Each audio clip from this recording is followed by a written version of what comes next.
요한복음 14장 16절과 갈라디아서 4장 4절에서 7절까지의 말씀입니다. 주보에 나와 있고 또 PPT에 나와 있습니다. 함께 합독하여 읽을 때 주님의 음성 들으시기 바랍니다. 함께 읽겠습니다. 시작. 내가 아버지께 구하겠으니 그가 또 다른 보혜사를 너희에게 주사 영원토록 너희와 함께 있게 하리니. 아멘. 갈라디아서 4장 4절에서 7절까지입니다. 시작. 때가 참에 하나님이 그 아들을 보내사 여자에게서 나게 하시고 율법 아래에 나게 하신 것은 율법 아래에 있는 자들을 속량하시고 우리로 아들의 명분을 얻게 하려 하심이라. 너희가 아들이므로 하나님이 그 아들의 영을 우리 마음 가운데 보내사 아빠 아버지라 부르게 하셨느니라. 그러므로 내가 이후로는 종이 아니요 아들이니 아들이면 하나님으로 말미암아 유업을 받을 자니라. 아멘. 오늘은 이제 사도신경 강의 벌써 15번째 성령 파트로 이제 마지막 3부로 넘어오게 됐습니다. 그래서 오늘 말씀을 통해서 성령님에 대한 이해가 우리가 실제적으로 우리 삶 속에 어떻게 적용되는지를 좀 볼 수 있게 되기를 바라요. 오늘날 많은 젊은 사역자들을 보면은 우울하고 행복하지 않다라는 이야기들을 듣습니다. 분명 많은 사역자들은 대부분 주님을 증거하기 위해서 사역의 길에 들어섰을 거예요. 그런데 어느덧 이 교인과 교회 수는 줄어들고 또 인구 수도 줄어들고, 그런데 사역자들은 계속 배출되고, 그러다 보니까 갈 곳이 없어지잖아요. 그러면 이제 자기들끼리 경쟁을 하게 돼요. 경쟁을 하게 되면 결국 나를 어필해야 되죠. 나를 드러내야 되는 거예요. 그러니까 계속해서 어떤 커리어를 쌓는 것과 프로페셔널한 어떤 전문성을 가지는 것, 그리고 어떤 나만의 장점들을 준비하는 것, 이것들이 굉장히 중요하게 됩니다. 이게 애매한 게, 주님을 증거하기 위해서 자리에 서려면 뭐가 필요하게 됐냐면 나를 증명하는 일이 필요하게 된 거예요. 나를 증명하지 않으면 주를 증거할 기회조차 없어지는 것 같은 상황에 놓이게 된 거죠. 그 상황 속에서 사역자들은 이제 주를 증거하는 것보다 나를 증명하는 것이 더 중요한 목회자의 자질이 되어버린 것 같아요. 그 결과 이 사역자들은 나를 잘 증명한 사람들도 있지만 그러지 못한 내 모습 속에 절망하고, 나는 늘 부족하고 언제 다음 누군가에게 밀릴지 모른다라는 불안함 속에서 우울하고 공허하고 또 좌절되고 절망 속에 살아가는 사역자들이 참 많은 것 같다는 생각을 해보게 됩니다. 개척을 준비할 때도 마찬가지죠. 개척을 준비하는 사람들의 이야기, 저도 마찬가지였고 사모님 잘 알겠지만, 주님을 증거하겠다고 개척을 하는 건데 뭘 준비하냐면 나를 어떻게 증명할까를 또 준비하고 있는 게 개척을 준비하는 사람들의 보통의 모습인 것 같아요. 그러면 우리는 어떻게 계속해서 끊임없이 경쟁으로 우리를 밀어넣으며 너를 증명해라고 말하는 이 시대 속에서, 목회자뿐만이 아니라 우리는 나를 증명하는 것이 아니라 주를 증거하는 삶을 어떻게 하면 살아갈 수 있을까? 저는 이것이 오늘 말씀을 통해서 풀어지게 될 것이라 생각을 하게 됩니다. 오늘 말씀을 잘 들어보시고 어떻게 하면 나는 이 나를 증명하는 삶이 아니라 주를 증거하는 삶을 살 수 있을까를 발견하게 되길 소망하고 축복합니다. 오늘 우리가 살펴보는 이 사도신경 3부는 성령을 믿사오며로 시작을 하죠. 그리고 뒤에 나오는 것들이 이제 거룩한 공예, 성도의 교제, 죄를 용서받는 것, 몸이 부활하는 것, 영원히 사는 것, 이것들이 나오는데, 이게 간혹 성령, 그 다음에 교회, 교제, 용서, 몸의 부활, 영생, 이렇게 생각을 하는데, 이 3부로 묶는 이유는 뭐냐면, 나머지 뒤에 나오는 거룩한 공예와 교제와 죄사함과 몸의 부활과 영생은 누구의 사역이라고 우리가 보는 거예요? 성령의 사역이라고 보는 거예요. 잘 보면 나머지 교회가 되게 하는 것, 그리고 용서받는 것, 부활하는 것 다 누가 하신 거예요? 그리스도께서 하신 거예요. 우리는 어쩌면 다 다뤘어요. 다 봤어요. 그러나 이걸 우리가 이제 어떻게 접목해서 보게 되냐면, 그 예수께서 이루신 일들이 내 일이 되게 하시는 것을 누가 하신다? 성령께서 하신다. 그러니 저 진리, 객관적 진리, 저 영원한 진리의 말씀이 맞는데 내 걸로 적용되지 않는다면 그 가운데 루트가 누가 빠져 있는 거예요? 성령님이 빠져 있는 거예요. 내게 왜 그 복음이 복음으로 다가오지 않을까? 내게 왜 그 감격이 감격으로 다가오지 않을까? 나는 어떻게 하면 그것들을 내 것으로 취하며 아버지의 뜻이 하늘에서 이루어진 것 같이 땅에서도 내 안에서도 이루어지는 것을 맛볼 수 있을까? 그거는 딱 하나 뭐밖에 없는 거예요? 성령님밖에 없다라는 거예요. 오늘부터 해서 우리가 한 3, 4주에 걸쳐서 이 성령님에 대해서 좀 살펴보게 될 것이고, 그 이후에는 이제 교회며 용서며 교제며 영생이며 이것들을 다시금 성령께서 우리 안에서 역사하시는 것들로 조명해서 보게 될 것입니다. 그래서 먼저 생각해야 될 건 성령님이 누구냐라는 거예요. 성령님은 성령 하나님이십니다. 그래서 이 번역을 이렇게 바꿔야 된다고 얘기를 해요. 성령을 믿사오며 보다 성령님을 믿사오니, 이 성령이라고 하는 것이 어떤 에너지, 기운, 어떤 능력 이런 것들 정도가 아니라 하나님이다라는 것이 굉장히 중요하다라는 거예요. 그래서 성령님이라고 표현을 하고, 성령을 믿사오며라고 하면은 믿사오며라고 하면 성령, 교회 이렇게 나눠지는데, 성령을 믿사오니 라고 하고 시작하면 그가 하시는 일들로 뒤를 보게 되죠. 성령님을 믿사오니로 번역하는 게 좋다라는 어떤 목사님의 의견이 있었어요. 성령님은 하나님입니다. 삼위일체 하나님이에요. 이거 제가 굳이 다 설명드리진 않을게요. 두 번째는 인격적이신 하나님이에요. 이건 좀 얘기를 해야 돼요. 지정의를 가진 존재를 인격이라고 얘기합니다. 지식, 감정, 의지, 이걸 인격이라고 얘기를 해요. 그래서 하나님은 인격적인 분이십니다. 성령님도 성령님은 아세요. 우리의 모든 걸 통달하십니다. 그리고 그는 또한 우리 마음에 근심하세요. 그리고 그는 바울과 교회를 이끌어 가셨죠. 그래서 그 성령님은 지정의를 갖고 계신 살아계신 하나님이다라는 것을 아는 게 굉장히 중요합니다. 세 번째는 보혜사 하나님이라는 거예요. 보호할, 지킬 보자에 은혜 해자에 스승사, 가르칠 사. 한국어 이 한문을 풀어본다면 우리를 지켜주시고 은혜 베푸시고 가르치시는 그 성령님의 사역을 담은 이름인데, 이 헬라어는 파라클레토스라는 것으로 보냄받아 옆에 있다는 뜻이에요. 성령님은 보냄받아서 우리 옆에, 더 정확히는 우리 안에 계시는 분이시죠. 이 세 가지를 잘 이해를 해야 돼요. 하나님, 삼위일체 하나님, 살아계신 삼위일체 하나님, 인격적인 하나님, 보냄받아 우리 곁에 계시는 보혜사 성령님. 이거를 우리가 잘 안다면 우리가 하나님과 동행하는 삶을 살아갈 수 있게 돼요.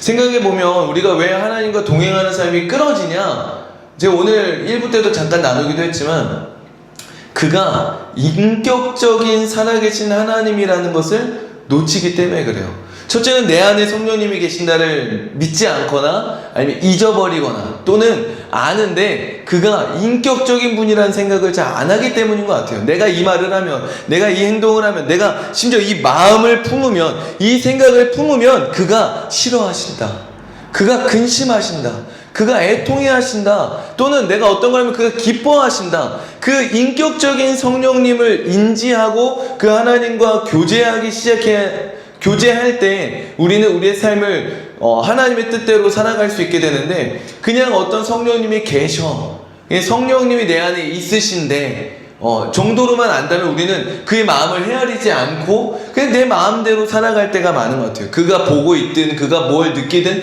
이게 전혀 상상하지 않고 그게 전혀 생각되지 않고 살아가는 거죠. 우리가 어떻게 하면 주님과 동행하는 삶을 매 순간 살아갈 수 있냐? 성령님이 인격적인 살아계신 보혜사 하나님이라는 것을 믿을 때 우리는 성령님과 동행하는 삶을 살아가게 될 줄로 믿습니다.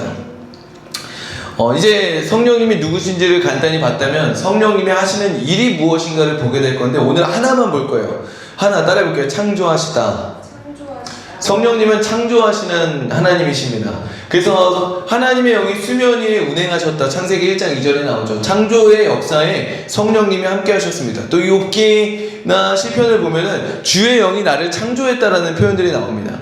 그러니까 우리를 창조하신 이래는 누구도 함께 하셨다? 삼위일체 성령 하나님도 함께 하셨다. 근데 그 하나님이 거기서 끝나는 게 아니라 성령님은 또 하나의 창조를 이루십니다. 그게 에스겔 36장 37장 요한복음 3장에 나오는 거듭남에 대한 이야기예요. 우리가 죽어 있으나 죄로 인하여 죽을 수밖에 없으나 하나님을 떠나 심판받을 진노의 자녀로 태어났으나 우리를 다시금 하나님을 사랑하고 하나님의 사랑을 받는 하나님의 뜻을 따라가는 하나님의 자녀로 우리를 거듭나게 하시는 일을, 이 새로운 창조의 역사를 누가 하시냐? 성령님이 하신다라고 이야기를 하는 거예요. 이걸 뭐라 하냐? 거듭남이라고 합니다. 거듭남이라는 건 다시 말씀드리면 우리가 심판받아 죽을 수밖에 없는 진노의 자녀였던 우리를 예수 그리스도의 죽으심과 부활하심을 믿을 때 성령께서 그의 예수님의 십자가와 함께 죄인 되었던 우리가 함께 죽게 하고, 그리고 예수 그리스도의 부활과 함께 우리가 하나님의 자녀로 다시 살아날 수 있게 하시는 이 역사를 성령께서 이루시는데, 그렇게 다시 태어난 상태, 죄에 대하여 죽고 하나님께 대하여 살아난 상태, 하나님의 자녀로 태어난 상태가 바로 거듭남이라고 이야기를 합니다. 여기서 중요한 포인트는 그 거듭남에 우리의 노력과 수준과 열심이 단 하나도 개입되지 않았다라는 거예요. 오직 예수께서 이루신 일과 그 일에 성령께서 참여케 하셨다라는 것, 이것만이 존재하는 거예요. 그래서 우리의 구원의 확신도 여기서 같이 생각해 봐야 되는 게, 우리의 구원의 확신은 내 믿음의 정도, 내 열심의 강도에 있지 않다라는 거예요. 제가 구원의 확신이 있냐라고 물어보면 99.9%가 이렇게 얘기합니다. 없다고 하는 사람들이 99.9% 이렇게 이야기를 합니다. 저는 믿음이 아직 그만큼 되지 않는 것 같아요. 저는 아직 그만큼 살지 못하고 있는 것 같아요. 제 모습을 보면 구원받았다고 말하기 어려울 것 같아요. 이렇게 얘기를 해요. 그러나 이것들은 뭐에 기초라고 있는 거예요? 내 열심과 내 행동과 내 모습에 기초라는 거죠. 우리가 내 믿음이라고 할 수도 있어요. 그 예수 그리스도와 성령을 믿는 믿음. 근데 그 믿음도 흔들려요, 안 흔들려요? 흔들린단 말이에요. 그러니까 내 믿음이 부족해진 것 같아요. 예전엔 제가 정말 그것을 확신하고 믿었는데 지금은 그 믿음이 좀 힘이 탑니다. 이렇게 얘기가 되는 거죠. 그 구원의 확신은 사실상 내 믿음에 존재하는 것도 아니에요. 믿음을 통하여 보게 되는 믿음의 구원의 확신의 근거는 어디에 있냐면 예수께서 이루신 일, 성령께서 참여케 하시는 일, 그 하나님의 신실하심에 구원의 확신이 있는 거예요.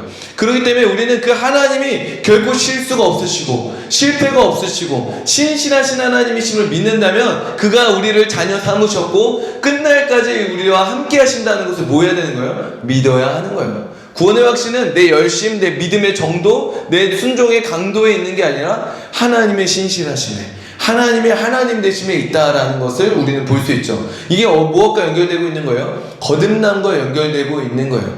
거듭남의 일부터가 우리가 한 게 없었던 거예요. 그러면 그 거듭나게 하셔서 구원받게 하신 일도 우리가 한 일은 없다. 그럼 우리가 해야 될 건 뭐냐? 그가 하신 일을 반드시 이루신다는 것을 믿는 것밖에 없다. 믿음은 정말 그냥 통로일 뿐이에요. 근데 저는 이걸 놓고 이제 좀 생각해 봤을 때 이 거듭남 구원의 확신이 무엇으로 연결되는 거냐면 정체성으로 이어진다라는 걸 생각해 보게 됐어요. 정체성이란 뭐예요? 나는 누구인가요? 여러분 누구십니까? 나는 누구인가요? 나는 나를 누구라고 정의하고 무엇으로 정의하고 있나요? 이 대한민국을 보면은 대부분 나의 소유, 신분, 역할, 기능, 또 굉장히 중요한 사람들의 평가로 내가 누구인지를 정의해요. 정체성을 그런 어떤 내 노력과 열심과 수준과 소유와 평가로서 나를 스스로도 평가하는 거죠. 이게 어릴 적부터 그랬던 것 같아요. 어릴 적부터 뭔가 한국인들은 잘한다, 너 잘하는구나, 착한 아이구나, 너 정말 착한 아이구나. 심지어 교회 안에서는 예배를 잘 드리고 빠지지 않으면 너 신앙 좋은 아이구나. 어떤 내 행동의 모습과 노력과 결과로 그 평가로 인해서 난 좋은 사람이구나 라고 내려지는 프로세스가 있다 보니까 우리의 정체성이 어떤 내 노력과 내 모습과 사람들의 시선과 평가로부터 주어진다라는 것을 좀 보게 되는 것 같아요. 이러한 정체성은 설교자였던 제게도 굉장히 크게 작동했어요. 설교를 잘하면 난 좋은 사람, 좋은 신앙인, 좋은 목사, 좋은 남편이라고까지 생각을 하죠. 반대로 설교를 못하면 난 좋지 않은 설교자, 좋지 않은 목회자, 나쁜 성도, 아니 나쁘는 그렇죠. 좋지 않은 성도, 좋지 않은 남편, 좋지 않은 아빠, 좋지 않은 나, 정의가 되는 거예요. 왜요? 내 정체성이 어디에 기반하고 있으니까? 내 행동과 수준과 평가에 기반하고 있으니까. 그러나 제 설교는 제 신앙과 무관하죠. 제 설교는 제 목회와도 아주 무관하다고 볼 수 없지만 설교의 기능이 있으니까 무관합니다. 설교를 못한다고 목회를 못할까요? 그러지 않죠. 설교는 또한 제 아빠로서, 남편으로서의 역할 또한 무관합니다. 근데 이걸 자꾸 엮어서 생각을 하게 되는 거예요. 아내가 내 설교를 좋게 여겨주지 않으면 아내는 날 사랑하지 않아, 아내는 날 존경하지 않아, 아내는 나를 의지하지 않아 라고 생각을 하게 되는 거죠. 마찬가지로 그래서 한국 사회는 토론 문화가 안 잡히게 되는 것 같아요. 토론을 할 때 한국 사회는 자꾸 감정을 개입시킨다고 합니다. 왜요? 내 의견과 내가 동일시되어 있는 거예요. 더 나아가 그 사람들의 평가가 내 의견을 평가하는 게 아니라 나를 평가한다고 생각을 하는 거예요. 그러니까 내 의견에 반대하고 내 의견에 반기를 들면 나를 반대하고 나에게 반기를 든다고 생각을 하고서 이제 감정적으로 격하게 되고 공격하게 되고 똑같이 뭔가 그 사람을 비난하는 일에 빠져들게 되는 거죠. 저는 이런 측면에서 우리 신앙인들의 구별된 거룩한 모습이 드러나야 된다고 생각을 합니다. 우리 신앙인들의 정체성은 어디서부터 시작될까요? 앞서 얘기했듯이 우리가 노력해서 얻는 게 아니라 그랬어요. 우리가 잘했기 때문에 받은 게 아니라고 했습니다. 오늘 갈라디아서 4장 5절에 보면 이렇게 나오죠. 율법 아래 있는 자들을 속량하시고 우리로 아들의 명분을 얻게 하려 하심이라. 그래서 누굴 보내주신 거예요? 아들의 영, 바로 성령님을 우리 안에 보내주셔서 하나님으로 하여금 아빠, 아버지라 부르게 하셨다라는 거예요. 이게 성령님의 사역이에요. 성령께서는 우리에게 정체성을 부여해 주십니다. 어떤 정체성이요? 아들의 정체성이요. 그래서 우리의 정체성은요, 우리가 만들어낸 게 아니라 얻은 것이고, 우리의 역할과 기능에 의해서 주어지는 게 아니라 관계에 의해서 주어지는 거예요. 이 관계에 의해서 주어진 정체성이 또 얼마나 중요하냐면 끊을 수가 없다라는 겁니다. 내가 역할을 잘했을 때 정체성이 부여되면 못하면 내 정체성은 무너지죠. 근데 그 관계라고 하는 것도 특별히 아버지와 아들의 관계로 우리 묶어버린 순간 이건 끊을 수 있어요, 없어요? 끊을 수가 없는 거예요. 내가 잘한다고 해서 아들이 아니고 잘한다고 해서 더 아들이고가 아닌 것처럼 우리의 정체성을 역할과 기능으로서 얻어내는 게 아니라 관계로서 얻어진 것으로 만드신 거예요. 이게 성령께서 우리에게 주신 하나님의 자녀로서의 정체성입니다. 그래서 4장 6절부터 7절을 보면 아들의 영을 우리 가운데 보내사 아빠 아버지라 부르게 하셨고 이후로는 종이 아니요 아들이니 아들이면 유업을 받을 자니라 라고 말해주고 있죠. 우리가 이것을 믿고 기억해야 합니다. 이것을 믿고 기억한다면 첫째는 우리는 더 이상 내가 누구인지를 증명하는 삶을 살지 않을 거예요. 더 이상 날 증명할 필요가 없어지게 됩니다. 왜요? 나의 정체성은 누군가의 시선과 평가로 주어지는 게 아니기 때문에 이미 주어졌기 때문에 나를 증명할 필요가 없어지는 거예요. 사람들의 시선과 평가로부터도 어떻게 될까요? 자유로워져요. 그것들을 들었을 때 내가 무너질까요? 안 무너질까요? 무너지지 않아요. 내 정체성은 누군가의 시선과 평가와 내 모습과 노력과 실력에서 주어진 게 아니기 때문에. 그래서 그들이 뭐라 판단하고 뭐라 하든 그건 나예요, 아니에요? 내가 아닌 거예요. 그렇게 생각하는구나. 난 그게 아닌 거예요. 돌아본다면, 넉넉하게 돌아본다면, 내게 그런 모습이 있나? 내가 그런 행동을 했나? 내가 무슨 잘못을 했나? 그래서 저 사람이 상처를 받았나? 이렇게는 우리가 충분히 생각해 볼 수가 있겠죠. 이처럼 우리의 정체성이 얻는 것이 아니라 얻어졌을 때, 역할과 기능으로부터 주어지는 것이 아니라 관계로부터 주어졌을 때 우리는 뭐 할 수 있냐면 나를 증명하는 삶이 아닌 주를 기뻐하고 주께 감사하고 그 주를 증거하는 삶을 살아갈 수 있게 됩니다. 이게 굉장히 중요해요. 우리가 주님을 서두에 얘기했지만 주님을 증거하는 삶을 살겠다고 했지만 우리는 끊임없는 이 끊임없는 경쟁 사회 속에서 우리를 어디로 내몰아치냐면 너를 증명해봐 라고 얘기를 해요. 예수님도 그랬죠. 예수님도 광야에서 뭐라 그래요? 공식적인 사역을 시작한다. 공생사 아닌데 뭐였지? 갑자기 아무튼 그 사역을 시작하기 전에 40일 그 광야에서 금식하실 때 사단의 유혹은 뭐였어요? 네가 하나님의 아들이거든. 돌이 떡이 되게 해봐. 너가 이 성전에서 뛰어내릴 때 천사들이 받드는 것을 보여줘봐 라고 얘기를 하죠. 십자가에서도 마찬가지였어요. 십자가에 못 박혔을 때 사람들은 뭐라고 했습니까? 너가 하나님의 아들이면 너 자신부터 증명해봐. 너부터 구원해봐. 네가 하나님의 아들이라면. 끊임없이 세상은 우리로 하여금 나 자신을 증명하게 만듭니다. 왜요? 그렇게 할 때 하나님의 영광이 가려지기 때문에 그래요. 그렇게 할 때 하나님을 증거하는 일은 뒷전이 되기 때문에 그래요. 그렇게 할 때 내가 증명되기 위해서 다른 누군가를 짓밟고 죽이는 일을 하게 되기 때문에 그래요. 이게 사단의 유혹입니다. 그럼 우리는 어떻게 이 사단의 유혹을 이길 수 있어요? 어떻게 나를 증명하는 일을 거부하고 하나님을 증거하는 삶을 살아갈 수가 있어요? 그거는 내가 누구인지를 아는 것에서 시작되는 거예요.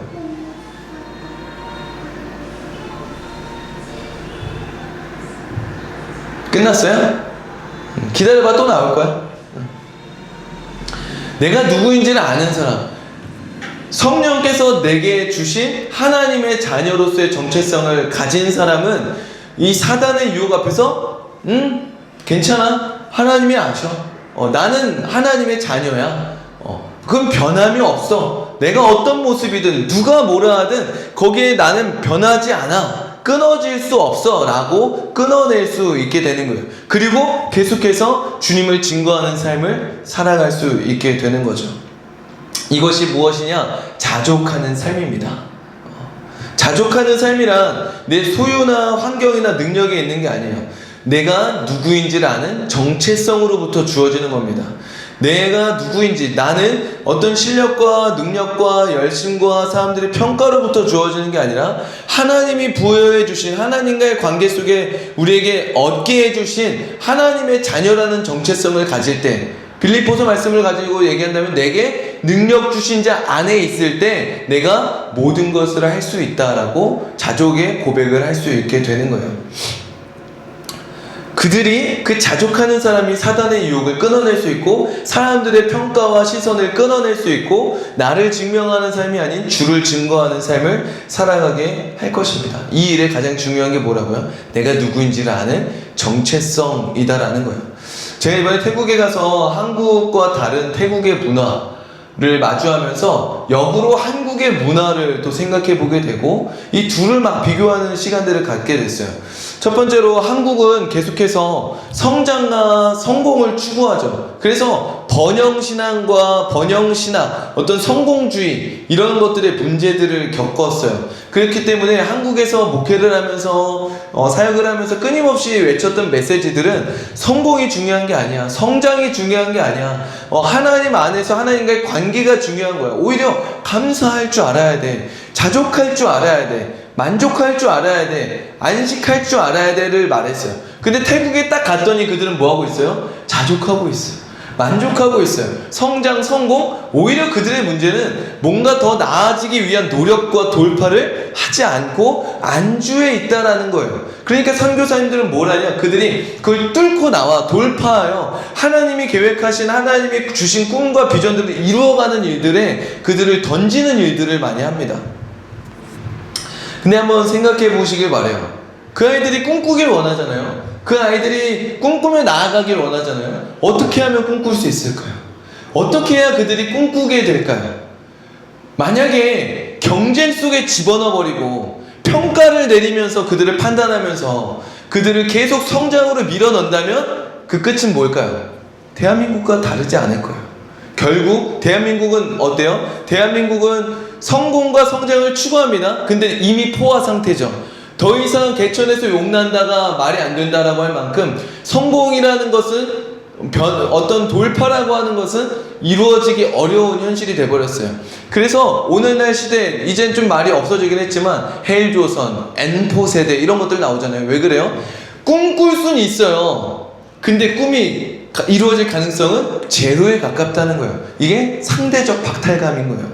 꿈이라도 꾸지 못하면, 이런 생각을 해봤습니다. 차라리 자유가 제한되어서 그냥 주어진 것에 만족하고 있는 태국이 나을까? 그럼 어쩌면 자유가 없는 저 북한이 날까?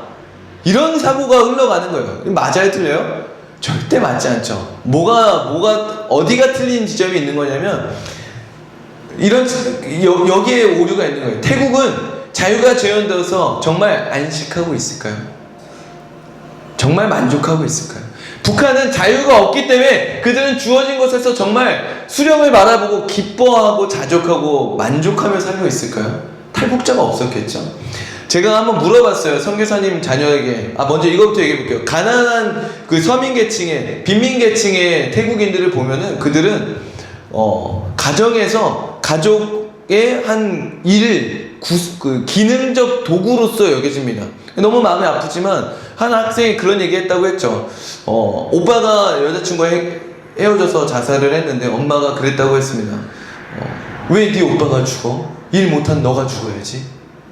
이런 결핍 속에 살아가고 있는 거예요. 그 속에서 또 깨어진 가정 속에서 결핍과 상처와 아픔과 공허함과 불안함과 우울함과 이 속에서 살아가고 있는 거죠. 그럼 부자는 괜찮냐? 제가 선교사님 자녀들이 국제학교를 다닌다고 했나? 아무튼 좀 부자인 애들이랑 같이 학교를 다닌다고 했어요. 근데 물어봤습니다. 야, 그러면 부자인 애들은 정말 자족하고 만족하고 행복하게 살아? 어떤 거 같아? 물어봤습니다. 그 친구의 대답은 이거였어요. 아니요. 단번에 났어요. 아니요. 걔도 부모님이 이혼했고요. 마음이 아프고요. 우울해하고요. 상처받아 힘들어해요. 근데 그게 보이지 않는 이유, 왜 그래요? 돈으로 가리고 있기 때문에. 그냥 돈으로 덮어서 내가 이거 막 즐거운 것들을 하니까 괜찮아 보이지만 속은 썩어가고 있는 거예요. 그들이 안식하고 있나요? 그들은 안식하고 있지 않아요. 그들은 자족하고 있나요? 자족하고 있지 않아요. 결국 자유가 있는 한국이나 자유가 제한되어 있는 태국이나 자유가 없는 북한이나 가장 중요한 건 뭐예요? 돈이 있냐 없냐, 자유가 있냐 없냐 중요하지만 더 중요한 건 내가 누구인지를 아는 게 제일 중요하다라는 거예요. 왜 열등감과 자격지심을 가져요? 내가 누군지 모르기 때문에 그래요. 남들과 비교하기 때문에 그래요. 왜 공허하고 왜 우울하고 왜 외롭고 왜 불안해요? 내가 누구인지를 모르기 때문에 그런 거예요. 그러나 성령께서 우리에게 주신 정체성, 내가 노력하고 내가 애쓰고 내가 이만큼 되니까 받은 게 아니라 그냥 자격 없는 우리에게 선물로 주신 그 정체성, 하나님의 자녀라는 정체성을 가지고 살아간다면 우린 뭐 할 수 있어요? 자족할 수가 있어요. 사람들의 시선과 평가 비교하지 않을 수 있어요. 어떤 상황과 환경 속에서도 우리는 만족할 수 있고 거기서 안주하는 태국인과 같이 안주하는 것이 아니라 그 자족함으로 인하여 뭘 할 수 있어요? 주를 기뻐할 수 있고 주께 감사할 수 있고 주를 기뻐하는 일을 할 수 있고 주를 증거하는 일을 할 수 있다라는 거예요. 누가 꿈을 꿉니까? 누가 꿈을 꿔요? 막 벼랑 끝으로 몰아넣어가지고 경쟁해가지고 이거 아니면 죽을 만큼 위기 속에 이렇게 막 벼랑 끝으로 내몰아야 성장하고 꿈꾸고 나아가는 게 아니고 돈이 있어야 꿈꾸고 나아가는 게 아니고 누가 꿈을 꾸냐? 내가 하나님의 자녀라는 것을 믿는 그 정체성을 가진 사람만이 진정 꿈을 꾸고 그 꿈을 위해서 포기하지 않고 나아갈 수 있다라는 것입니다. 지난 모퉁이돌 교회에서 지난주에 11주년 감사 예배를 드리고 왔어요. 거기서 목사님이 이런 얘기 하시더라고요. 1년 동안 교회 오면은 아무것도 안 하고 아무 봉사도 안 시키고 예배만 드리게 합니다. 왜 1년간 막았을까를 제가 생각해 봤어요. 제 추측인데 그 이유가 이렇게 저는 이해할 수 있겠더라고요. 우리의 정체성이 어떤 신앙의 헌신과 봉사와 애씀으로 인한 보람과 만족과 사람들의 평가로 인한 것들이 아니라 온전히 그냥 하나님을 예배하는 하나님의 자녀로서 하나님과의 관계 속에서 내가 누구인가를 1년 동안 확인시켜 주는 거예요. 그러면 어떤 일들이 일어날까요? 봉사와 만족과 즐거움을 누리는 사람들은 간질간질 근질근질 못 견디겠는 거예요. 그러면 어떤 일들이 일어날까요? 나는 인정받지 못하고 있어. 사랑받지 못하고 있어. 거기에 이제 구멍이 뚫리겠죠. 그걸 마주하면 이제 뭐가 부어지는 거예요? 하나님이 사랑한다 말하시는 것을 들을 수 있는 귀가 열리게 되는 거예요. 그게 다른 사람들의 평가와 인정과 내 보람과 스스로의 만족으로 덮여 있으니까 들을 필요도 없고 들리지도 않는데 1년간 예배만 드리면 그 모든 노력과 수고와 평가로부터 벗어나게 됐을 때 구멍이 뻥 뚫리는 공허함 속에 하나님의 음성이 들려지게 된다라는 거예요. 저는 그것을 위해서 목사님이 말씀하신 거 이렇게 하신 게 아닌가 생각이 들었습니다. 개척교회를 준비하는 사람들을 만나볼 때 동일한 두려움이 있어요. 성도가 없으면 어떡하지? 가족끼리만 예배하고 있으면 어떡하지? 막 이런 얘기도 하죠. 우리가 가족끼리 예배하고 있는데 제가 그 마음 압니다. 얼마나 힘든 줄 압니다. 왜 힘들까요? 평가와 만족이 없기 때문에 그래요. 그러나 하나님은 그 길을 겪게 하시죠. 왜요? 구멍이 뚫리게 하시고 사랑한다 사랑한다 말씀하시는 하나님의 자녀로서의 정체성, 그것을 회복시키기 위해 하나님은 막으시는 거예요. 저는 그게 복이라고 생각을 합니다. 우리 교회도 그런 교회가 됐으면 좋겠어요. 이것으로 칭찬해주고 이것으로 만족하고 이것으로 즐겁고 도움이 될 수 있어요. 도움이 될 수 있어요. 유입이 될 수 있어요. 그러나 저는 모퉁이돌 교회 같이 1년 동안 어떤 직분자가 오더라도, 사역자가 오더라도, 정수전선생님은 이제 이 전에 왔기 때문에 상관이 없지만 어떤 사역자가 오더라도 1년간 어떤 봉사를 시키지 않고 성장이 더뎌지고 뭔가 해야 될 게 있을지라도 그걸 안 하더라도 그 모든 걸 다 내려놓고 온전히 하나님만 예배할 수 있도록, 교제도 많이 하지 않고 하나님만 예배하는 데만 집중할 수 있도록, 그 구멍이 뻥 뚫리고 그게 온전히 하나님의 사랑으로만 채워질 수 있도록 돕는 교회가 되었으면 좋겠어요. 그리고 우리의 여정이 그런 시간으로 여겨졌으면 좋겠어요. 지금 내가 뭔가 개척교회를 해서 우리의 모습 속에 뭔가 공허함들과 부족함이 채워질 때 다른 것들로 막 채우고 사역을 늘리고 뭘 하면서 보람과 만족을 느끼는 일에 집중하고 거기를 채워버리기보다 그 구멍 자체를 아프더라도 구멍으로 여기고 그분께 예배하고 기도하고 말씀 읽고 교제하면서 하나님의 자녀로서의 정체성이 세워지고 회복되는 그런 시간들이 됐으면 좋겠습니다. 그런 예배가 됐으면 좋겠어요. 그런 교회가 됐으면 좋겠습니다. 그래서 하나님의 사명이 진짜 주어졌을 때 사람들의 시선과 우리의 실력과 우리의 모습으로 인하여 비교하고 열등감에 좌절하고 교만한 게 아니라, 하나님 맡기시면 누가 뭐라 하더라도, 어떤 사람들의 시선과 비난이 있다 하더라도 그것과 마주하고 나를 막 변증하고 나를 증명하는 데 빠지는 게 아니라 묵묵히 주의 길을 걸어가는, 주님을 증거하는 삶을 살아가는 우리 모두가 되길 소망하고 축복합니다. 이제 함께 성찬하며 기도하기 원합니다.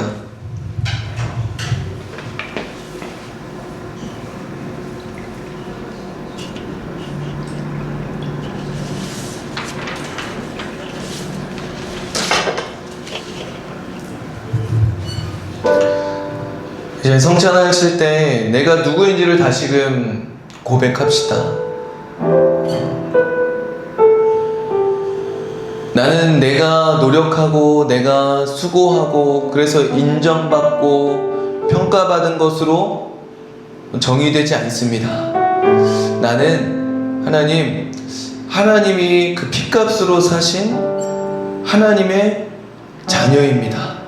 성령께서 내 안에 계셔서 우리가 하나님의 자녀가 되게 해주셨음을 믿습니다. 내가 노력한 거 없고 내가 이룬 것 없고 오직 하나님께서 주신 정체성, 하나님의 자녀됨을 하나님 제가 다시금 고백합니다. 그래서 이제는 나를 증명하라는 세상의 요구 속에서 나를 증명하는 삶을 살지 않고, 나를 비난하고 핍박하고 조롱하는 이들에게 아니라고 나를 변증하고 나를 증명하려는 삶에 에너지를 쏟는 것이 아니라 기뻐하고 자족하고 감사하며 주님을 증거하는 삶을 살겠다고 고백하길 소망합니다.